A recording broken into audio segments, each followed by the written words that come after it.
ପ୍ରତିଦିନର ଚିନ୍ତା ଓ ପ୍ରାର୍ଥନା। ସ୍ୱାମୀ ପରମାନନ୍ଦ। ମାର୍ଚ୍ଚ 4। ଦିନଟିର ପ୍ରଧାନ ଚିନ୍ତା।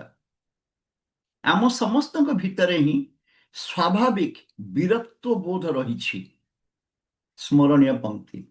ଆଦର୍ଶ ବିଭୋର ହୋଇ କରେ ମୁଁ ଜୀବନ ବିସର୍ଜନ, ଏ ତ କିଛି ବଡ଼ କର୍ମ ନୁହେଁ।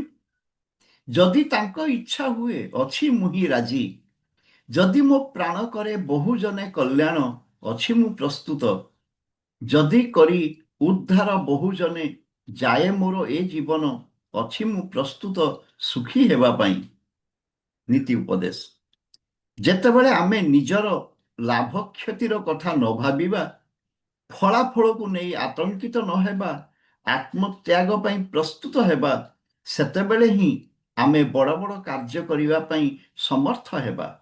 ତ୍ୟାଗ ବୈରାଗ୍ୟ ଆମକୁ ସବୁବେଳେ ମୁକ୍ତ ବନ୍ଧନରୁ ମୁକ୍ତ କରେ।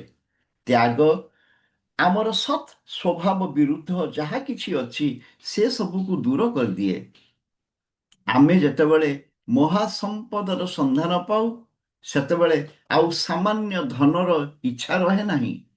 ତୁଚ୍ଛ ଯାହା ତାହା ଲୁପ୍ତ ହୁଏ ଏବଂ ଆମ ହୃଦୟରେ ଏକ ବୀର ଭାବ ଜାଗି ଉଠେ। ପ୍ରାର୍ଥନା।